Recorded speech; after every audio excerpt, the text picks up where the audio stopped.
and welcome back to another episode of Unscripted and Unchoreographed. We're very excited here tonight. We have Inma, who's going to be talking to us about her journey, what she's up to, and what she's been doing. So, Inma, it's great to have you on today. Hello, Sarah. I'm so grateful, really grateful to be here today. So thank you. And we're going to get started straight away, same way we start every single episode. How did you get started in the arts? Was it something that you were introduced to as a child, or was it something that happened later on in life? I was trying to think about it. I started when I was 8, around the corner from my parents' flat. It's called the Casa de la Cultura, which means the house of culture. And they had dance, painting, theatre, languages, everything related to the arts. And it was actually really cheap. It was really affordable. It was subsidized by the government. So it was literally around the corner from my house.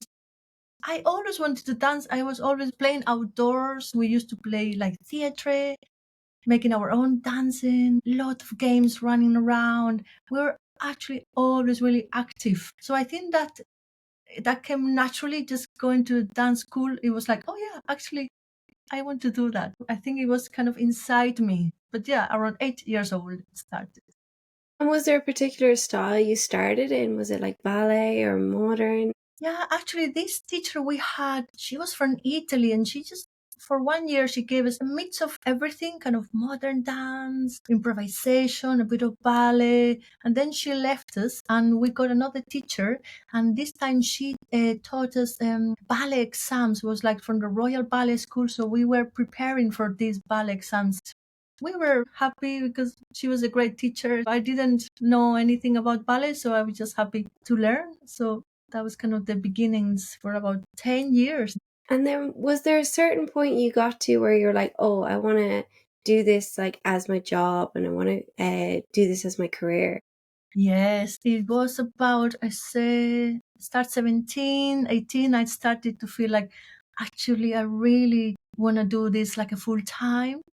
But unfortunately, at that time, you couldn't study dance in college. So I had to study just to be a PE teacher, just to get like university, piece of paper was like important.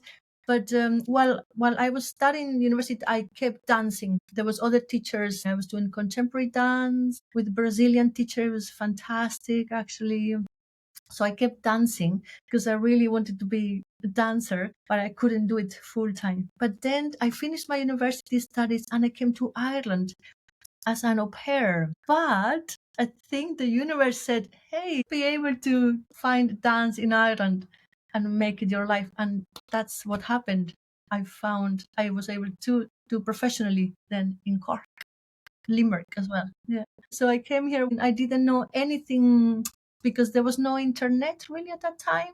85 kind of. So I came here as an au pair, and bit by bit I finished the job as an au pair, and then I started to hear about dance courses and start to enroll in different schools. One was actually like a full time for pre-professionals in Cork. For a year we had like full day, actually morning until evening. We had the break in the lunch time. So I used to work in my lunch break in the hairdresser salon, washing the hair of elderly women, which was quite interesting. Yeah, so that was 1 year, one course, and then I enrolled in another dance school for 6 months, and then I enrolled in the dance course Stefan Nefa, this college further education. That was fantastic, really, really good. And after that year, I got to dance with a local dance company. That was about 5 years. And then the masters in contemporary dance in Limerick. It was in Cork where my professional life started to be created. Can I ask what drew you to Ireland? My best friends, I wanted to get away from my hometown because there was something inside me. It's like, I need to go somewhere. And she said, why don't you go to Ireland? She said, it's a beautiful country. And we used to listen to Irish music. We were really into it. But I didn't know much about Ireland, just about music. And at that time, it was really easy just to be an au pair. It was a good way to, get out of your home and go to another home and just, work with the family and the children. and learn the language. So it was a really good first step, actually, as a young person to go away from your home. Actually, that was 6 months in Limerick. So my first time was in Limerick with an Indian family. So it was quite interesting. Like, oh, I come to Ireland with an Indian family. It was beautiful, really nice experience. But two of my friends were au pairing in Cork. So over the weekends, I used to come to Cork. I really liked Cork at that time. Limerick was good, but it was different. There was something magical for me in Cork, and my friends were here. So then I decided, when I finished my job in Limerick for like 6 months, decided to move to Cork, in, finding dance and just working, in cafes, just to, to make a living. But yeah, bit by bit, through the dance courses, meeting other dancers, some of them still good friends of mine. So yeah, a really good community I have around me here. So yeah, It's lovely. yes. Because there's lots of artists in Cork. It's quite a hotspot. It is, yeah. We're very lucky here, actually. We have a good places, really good community. Because you did a good few courses. Were they like back to back, or did you kind of take breaks in between some of them? A few breaks, actually. The first courses were back to back. The full-time course 1 year, and then 6 months in another school. And then I did an art course before the dance diploma course. But then it was everything back to back kind of thing. Everything started kind of go 1 year, then another year. But then after the diploma course, that was 1999, I took a break. I was teaching more. There was a young company that he formed in Cork, and the director, she was my teacher in this dance course. And she said, look, I want to create a dance company in Cork, and just a small company, and would you like to be a dancer and choreographer? I was like, of course. So that was right after the diploma course. I danced with them for 5 years, and that was really nice. After college, straight to dance with this new dance company. That was a really good experience. And after that, the company finished, and I went to Limerick. In Dance Limerick, there was the Daghdha dance company, and they in the church they had that was the Daghdha dance company space. But they were running these dancers in residency programs. You could be there for a year, or they had smaller residencies, and I was there for a year. There were dancers from different parts of the world. It was really, really, really full of creativity. It was 2006, magical year. Yeah, so everything I did, I met really good people, very supportive, very encouraging. And so I think that was really important to have those people around you to say, keep going, like being creative. Don't be afraid of failure. Just keep doing the work, and things will happen. So that was a good learning, to experimenting, collaborating with different people without stopping too much about money. It was like, okay, let's do the work. So it was a lot of things like that, like just be creative, but don't worry, money will come, that kind of way. Don't let money kind of stop you from starting something. So that was a good few years of just be creative, experiment. So It sounds so nice that it seems like it were a community that was created, that there was support and you can experiment with ideas. That does lead me on to my next question. When you decide like, oh yeah, I'm gonna go and do the dance course and maybe go get back into dancing again, were people around you supportive, like your parents or your friends, or was it something that they kind of had reservations about? I had my family, especially my mother. My mother was always supportive. My dad was like, dance is not going to be a good future for you. But my mom, she loves painting. She writes poetry. She could see inside me that it's like, actually, she wants to dance. She was really supportive. Yeah. But I wanted to come to Ireland as well to be independent. I didn't want to rely on them. So coming here was like, I want to work. I don't want to be given all the time this kind of support from them. So when I came to Ireland, it was great because I was able to work, pay for my studies. But emotionally, yeah, my mother was always supportive, always like, keep going, keep going. But my dad, okay, he saw me happy, and so that was okay. And you originally did a degree in like physical education to be a PE teacher. Did you ever work as a PE teacher? No, no. But actually, everything that I learned, we learned to do loads of to do all the warm up exercises because as a PE teacher, you know you have to come up with all the games. So actually, all that helped me when I creating my choreographies. I am using the same techniques. And it's actually the same because to do a dance class, you warm up, main part, and then the cool down. So it's actually the same as a PE class. And I've been teaching in schools to children. I noticed that there's a lot of similarities. I knew I wanted to be involved more in the dance than in the physical education. But it helped me really how to be a teacher, how to draw, how to create a class. Of course, it would have been great if I was able to go to dance college because you dance every day. So in that way, for me, technically, I was maybe a little bit less advanced than dancers who had gone to college and being able to dance full time. So that was my little disadvantage. But it doesn't matter because I was also very curious about visual art. So I've been doing photography, painting, films, bit of creative writing. So I think I kind of, compensate by exploring other areas. But yeah, of course, if I have gone to dance college, it would have been really amazing as a young dancer. But that's okay. This year, I'm just focusing more in the creative process instead of a performance. I had the residency the last 2 years, and every year is a little bit different. Sometimes I work with the same group of people, and then we create a performance. But this year, I felt less pressure about creating a performance and more focusing in the creative process, giving people time once a month, deepening into the creative process without worrying about we have to do something at the end because that could create nervous because I work in this workshop with non-professional dancers.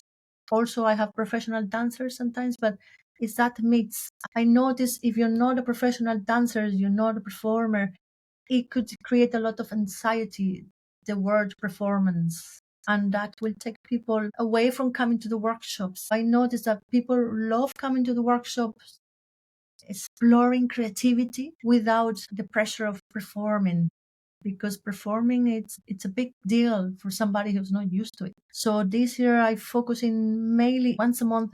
It's a 2 hours creative process. We create little duets or trios, depends on the numbers.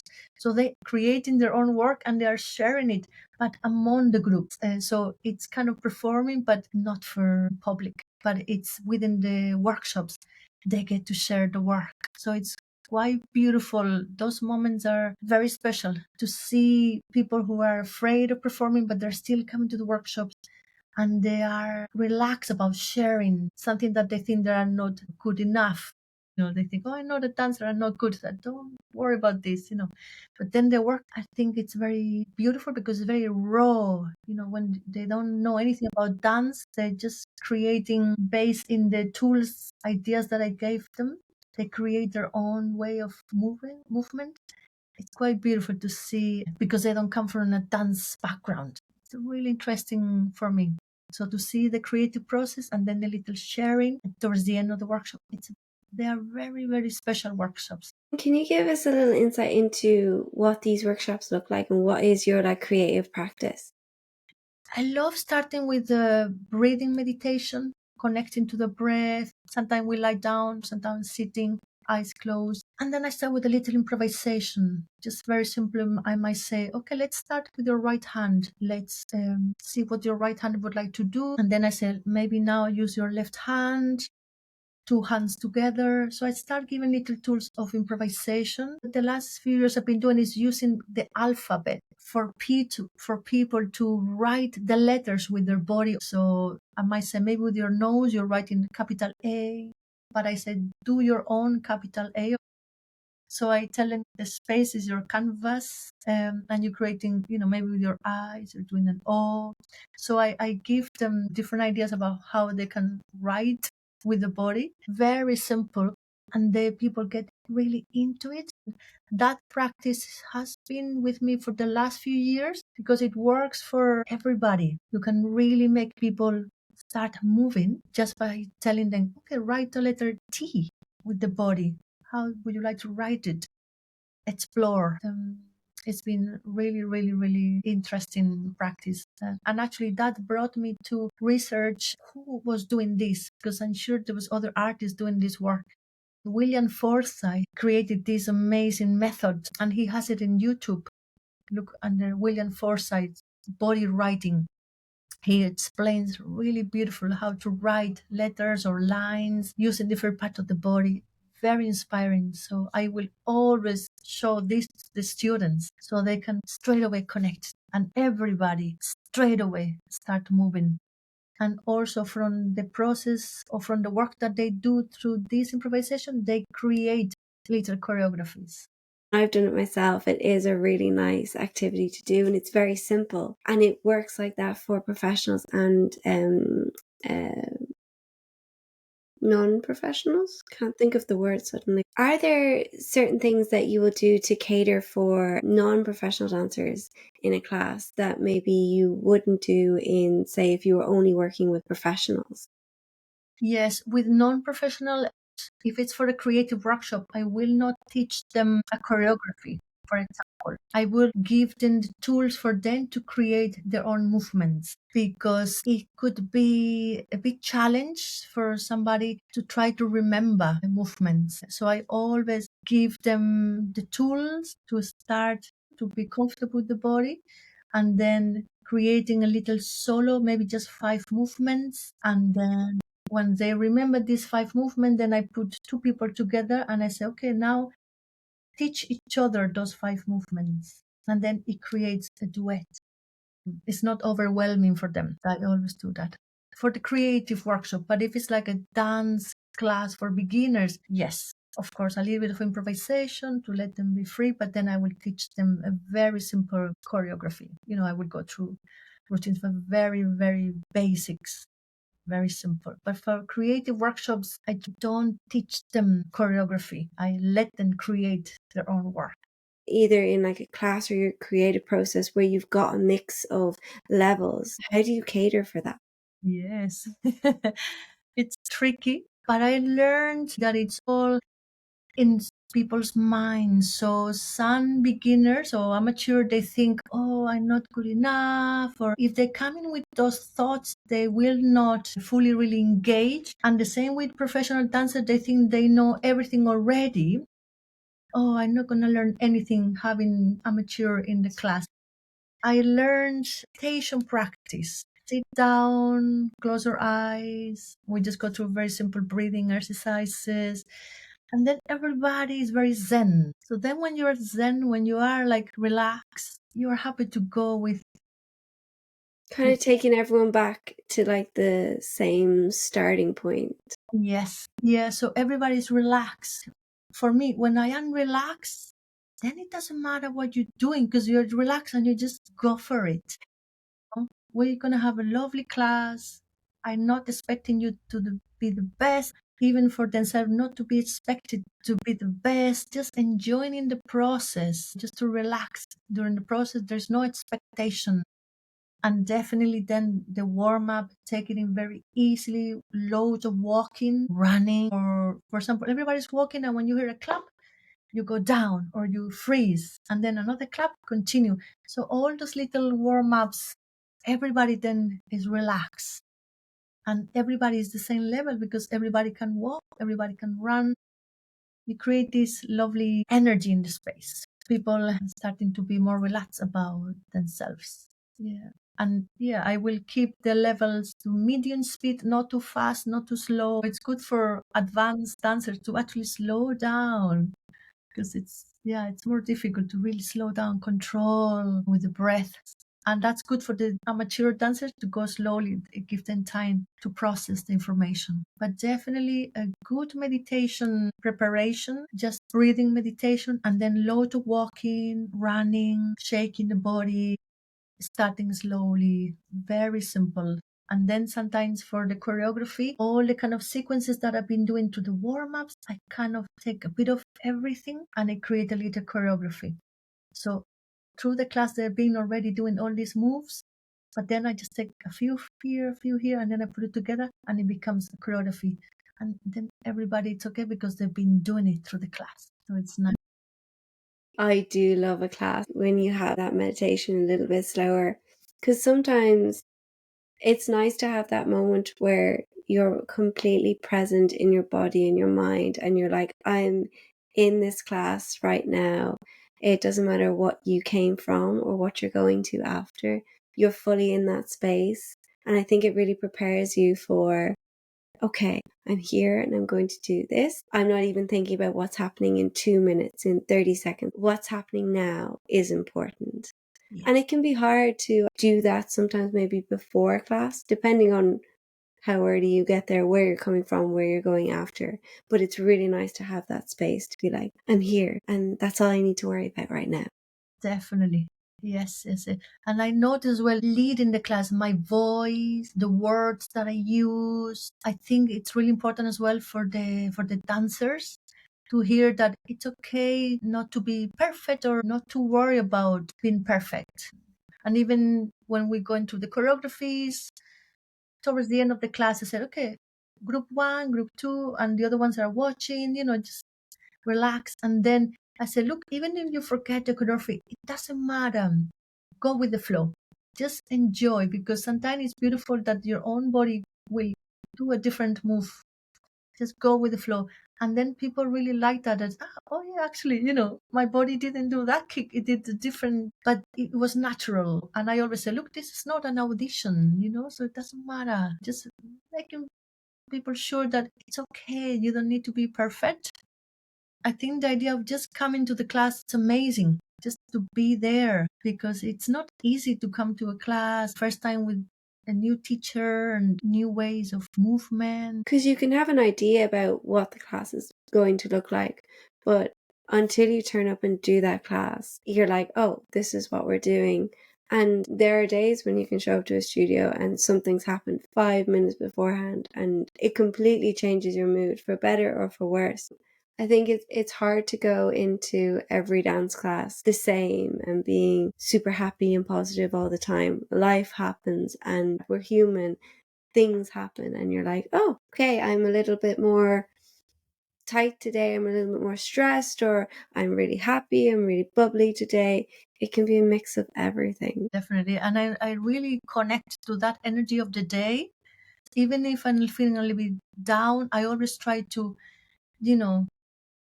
build up energy, because I know after a dance class, You always feel so much better. I've rarely gone to a dance class and you go, should have stayed at home, or it wasn't really worth it. I very rarely have that that experience. yeah, and that's why I keep dancing, even though it's like, okay, I'm 51, but it's just that joy in the body after a dance class. It just, I don't know. You can't really compare, for me anyway. That joy that stays with you the day after, it's something, yeah, it's very special. That does lead me very nicely on to my next question.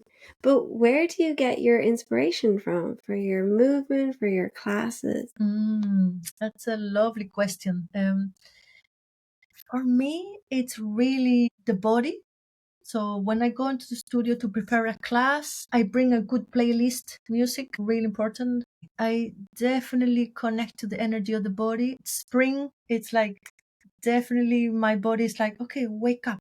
So there's load of African music going on, load of very simple kind of stamping onto the floor, coming forward, coming back, back and forward and back. But that happened because I feel the body wants to wake up. So everything at the moment is being very lively, jumps and load of kind of being lifted from underneath. A lot of suspensions in the body, which normally when it's winter, it's a different energy. It's more inside, more. But now it's spring, is really a lot of traveling into the space, lot of handstands, cartwheels, definitely coming from the energy of the body, of how I feel that day. And a good playlist. From the week before, I look at my list of what I did last week before. I said, okay, how do I feel today okay, maybe this choreography, I can change the music because I feel more lively. So I just change the music. I do the same choreography, but depends on the music. Then the choreography could be a little bit faster or more detailed or how I feel that day. Or sometimes if I look at some art books, I see some beautiful images that also inspire me. Or nature, I go to walk maybe by the woods of the sea. There is something there that inspire me. What's on your playlist at the moment? At the moment, I have a lot of classical music, but it's experimental classical. There is an artist, Philip Glass. Philip Glass piano music is very fast. And some African music, very simple but really nice beats. There's loads for the relaxation. There's loads of yoga, a lot of ohms and little bells, very gentle kind of Tibetan bells happening, which is important. But definitely there's loads of Philip Glass style. Philip Glass piano and some other artists. I can't remember their names now. Some cello artist. It's a mix of improvisation music. It's quite interesting because with the cello they can play ting ting ting or ding ding ding ding. So they have those different sounds. In my classes, most of my students, they know that there is no a beat. We don't follow a beat in the music. Only for the warm up, if we do a bit of African, you try to go with the beat.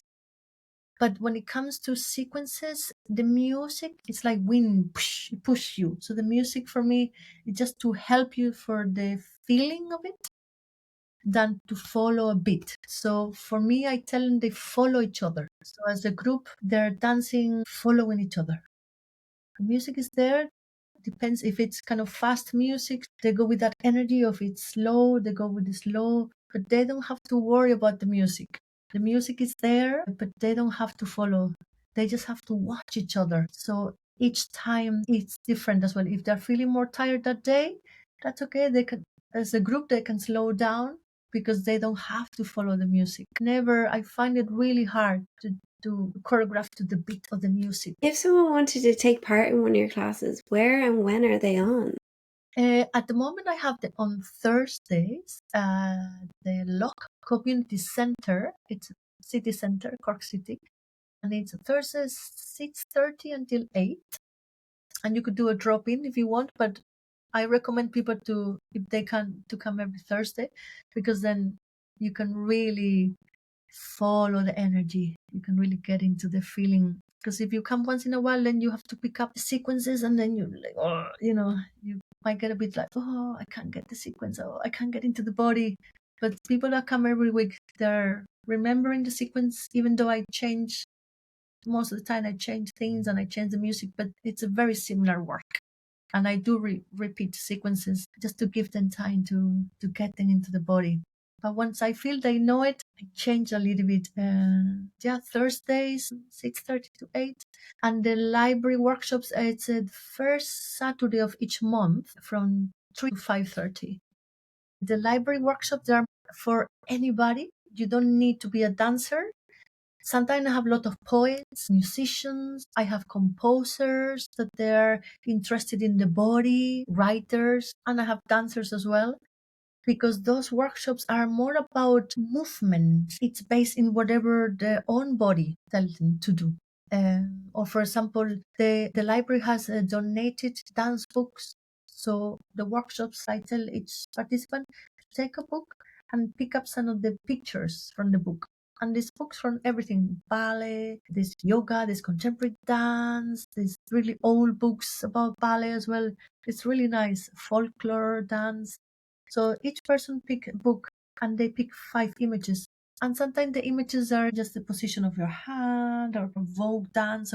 So they pick 5 movements and then they just make a little solo with those 5 movements. So the simplicity of just creating one movement and then another movement, just something simple. It's really for people curious about, what can you do with your body without having to be a dancer? It looks more like a body language for me because but it's really about just noticing if you're doing this movement, just noticing your elbow, your hand, or the distance your hand from your head. It's like if you're zooming in into something, you're really zooming in into this body language. It could be powerful. and you don't need to have music. I have music in the background as a little inspiration, but they're just exploring the body. And it's open to anybody. We normally bare feet. The room, it's not a dance studio. It's a little room with books, and it's really nice. It's different from my Thursday class. Thursday class is really about dance techniques. When you were saying about the books and you're using like the images, do you experiment with like, say, like written word or like spoken word in these classes as well? Yes, and I love that actually. Sometimes I tell them either pick 5 images or 5 words. For each word, maybe to think about a movement or even just to explore that word for a little bit and see what it is. And then after exploring that word, I say, okay, pick essence of that little improv that you've done of that word, and then pick that movement and hold into that, and then move on to another word and explore what that word means for you. I don't know if they use the word, let's say, weight. So weight. So I say, so each person might think, oh, the weight of my elbow, the weight of the body, and the weight of the breath. So they explore what that word means for them. And then I say, take one piece of that little improv you've done. So if you feel maybe it's the weight of the elbow, okay, so keep that movement and then move on to the next word. And then after they've done normally 5 words, so they have 5 movements. So yeah, we do loads. We read some of the texts from the books. So each person has a different text, and they're just walking around and they just reading the text. And it's quite beautiful because everybody has different accents. Even it's quite beautiful. You hear all these voices. The voices almost kind of become like kind of music in a way by the sounds, but it sounds lovely. Yes, and sometimes we've done that in the performance, but we'll have the audience in the middle and we have the students, performers in the circle. So they are moving around and the audience in the middle, with eyes closed, and you just hear these voices. And it's quite beautiful. It sounds really nice. Kind of class where it can be anyone. You can walk in off the street. You can do it in jeans, which for most dance classes, it's like, oh, don't come in jeans because you're not going to be able to do anything. Yes, you can come in the jeans. Even have a girl coming in a dress, because then you do the movement that you want to do. I don't tell them what to do. I give them these tools. Okay, pick a word, pick some of the movement, and adapt how you feel today. It's a nice. Yeah, I really like those creative sessions. Could you give us a little insight into what your experience has been of funding and what you've applied for? Yeah, I guess I've been lucky in a way because I applied for funding a few years ago to work with a group of women that had a brain injury, and I got this funding I was working with them before that, so the idea is to continue working with them. I needed to get funding, so I applied for it. So I was able to keep working with them. I think it was called Arts Participation Funding. And then I applied for a bursary 3 years ago. Well, I applied for other fundings before. I didn't get them because I didn't ask somebody to read them for me. I thought, oh yeah, should be fine. But then I realized how to write an application. It's different from just writing. So I think my English wasn't ready for an application yet. So that was disappointed. But I learned a lot, even just trying to write the application or even just applying for the application. It was good exercise for me. I was very lucky because in Cork, people asked me to collaborate with them. So they apply for the funding. They got the funding, not always, but I say 70% of the work that I've been doing, it's been within the funding. I've been really lucky. I always feel really grateful for this community in Cork and the people who apply for the funding, because I know that you have to put a lot of time into it. I can actually give a bit of advice. For example, some people who are new applying, I say, okay, get somebody to read it for you, somebody with more expertise to help them. So I've been really lucky with that. And I know that the funding that I didn't get, I just didn't write it properly. Those applications, they really need somebody to read it. And actually, I have a little surprise. Well, hopefully it will happen. I won't tell you the full thing because I don't know if I am allowed to say it, but I will just tell you a little bit. I was asked to be a dancer in residency. Oh, congratulations. Thank you. It's around Cork. It's not in the city, but if it happens, it will involve working with 5 local schools, primary schools. The idea is to work with 5 local schools to develop 2 projects with them. One to be performed in January in an art center that will be revealed when it happens. So all of this, it's okay, I believe to say. And then also another performance in May in a special location in the local area, which is nature related. They asked me to be the dancer in residency. So they apply for the funding. I guess May we will know if the funding has been agreed. I would be a dancer in residency. Congratulations. I hope it all goes right and in your favor. Thank you very much. So it's actually funny because we were saying I study physical education, primary school, Kind of and coming full circle now. yes. Yeah.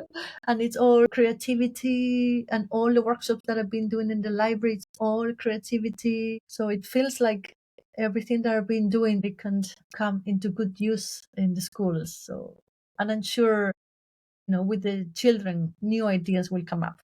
Oh, kids are nothing short of ideas. Good or bad, or just plain crazy. Yeah. I mean, I did a few projects in local schools. It was with boys, only boys. Okay. That was a little bit challenge, but I think when I got into the world of like, okay, let's have fun. I like competition, so I had to make the games to be okay. Who's gonna be the winner?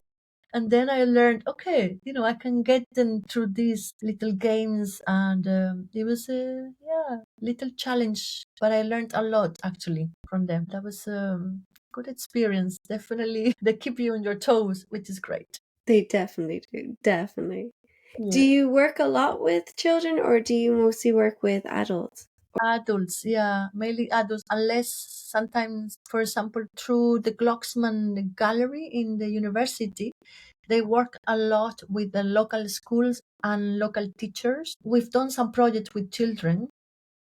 Sometimes they send me to the school, or sometimes they bring the children to the gallery. Or in the summer, they do teachers workshops. We work with the teachers. We give them creative tools, and then they work with their own children with the tools that they learned from us. That's quite nice.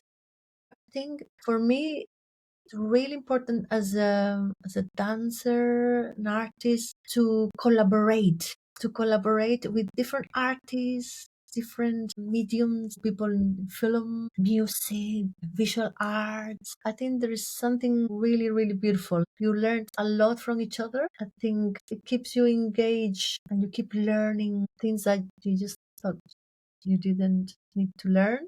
I was working with a poet last year. We did workshops together. We did 2 performances, and we did tour a little bit Donegal and an island in West Cork. It was fantastic.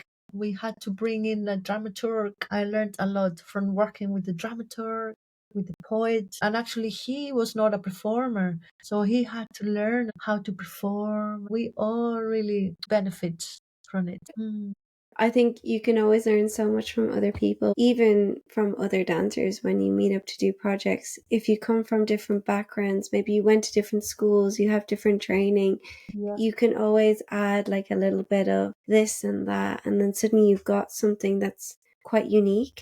Yes, that's it. That's the word unique. Because I know this poet, his way of performing was unique because he didn't have any training. He had to create his own way of performing. And that was unique because he was just something very raw as well. I like that kind of work. Unfortunately, I only have one last question, but this has been lovely. Oh, especially for a Monday. I love when we do these on the Mondays and the Fridays. It's such a nice way to like start and end your week where you're like, oh, let's have a chat with people, see what everyone's up to. It's fantastic. Yes. But my final question is, imagine you have a magic wand. Is there anything you think the government can do more of or better to help support artists? Yes, I think the fundings, they're really good. They help, the artists.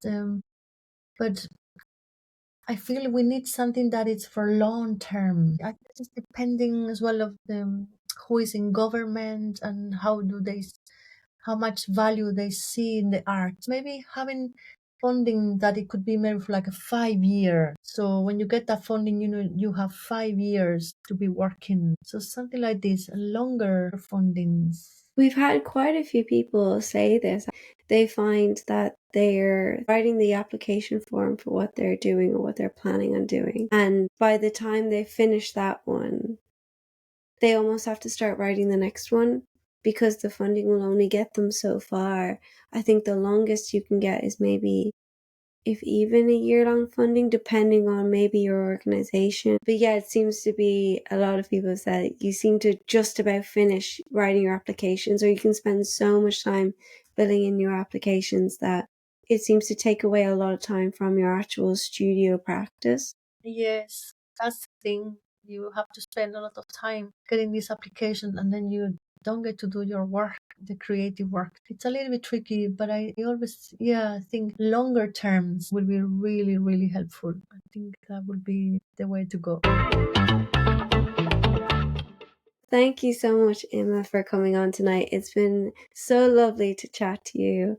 Thank you so much. It's good to hear all the artists' voices. It's really good. It's so important, I think, to have a platform. There's so many platforms for so many different things today. But I'm delighted that you've enjoyed your session and other people have as well, that it's a place where you can say what's on your mind, and it doesn't have to be anything crazy. It's just about what you're doing and your journey and anything you're up to or have been up to. No, it's great. It's a great way to keep up to date with what's going on. Because like that, I'm not from Cork, so I don't really know what's going on there. It's great you pop around the country from your office chair. Yes, it's quite nice. Wow.